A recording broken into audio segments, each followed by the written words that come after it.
When we hear the phrase nonviolent protest, it is easy to picture a posture of submission, turning the other cheek and quietly enduring abuse in the hope of eventually sparking sympathy. But the segregated South of the mid-20th century was not a system that responded to quiet endurance.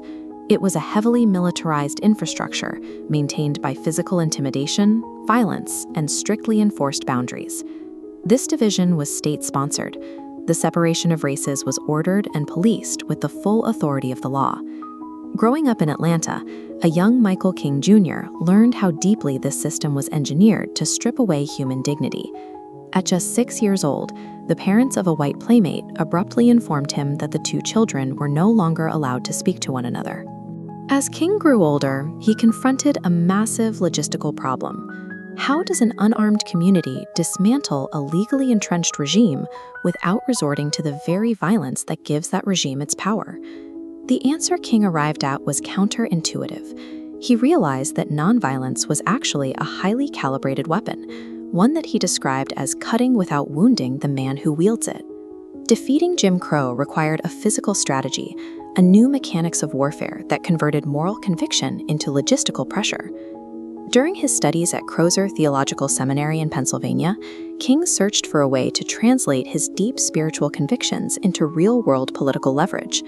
He found the tactical blueprint he needed in the work of Mahatma Gandhi, who had successfully orchestrated mass campaigns of civil disobedience against British colonial rule in India. King developed a unique formula.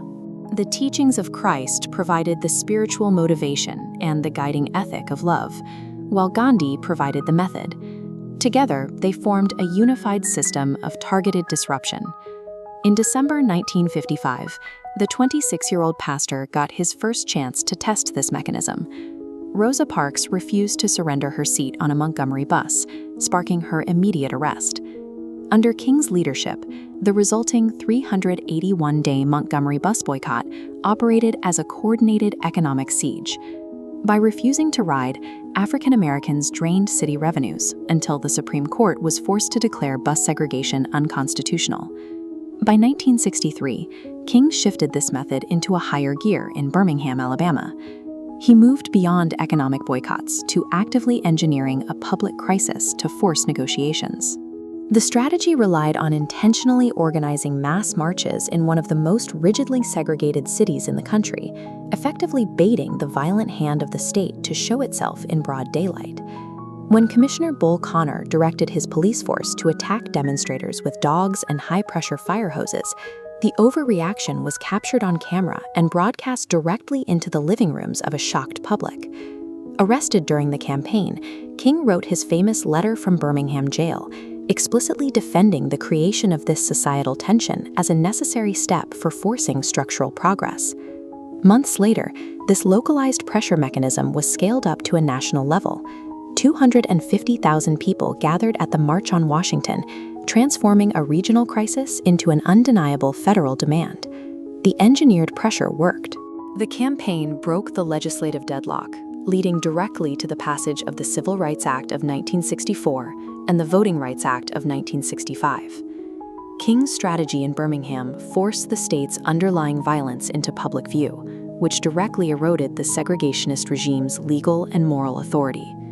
With these legal victories secured, King turned his focus toward the systemic economic structures that continued to enforce inequality across the nation. In his final years, his focus expanded to confront intertwined systemic evils. He launched the Poor People's Campaign to demand housing, jobs, and the immediate abolition of poverty. He also applied his philosophy globally, alienating political allies by forcefully speaking out against the Vietnam War.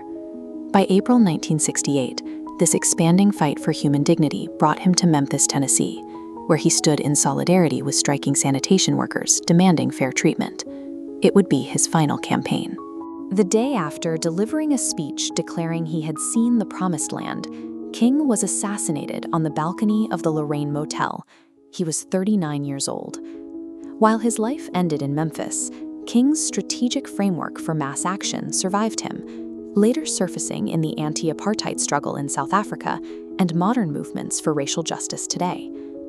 King often observed that the arc of the moral universe is long, but it bends toward justice.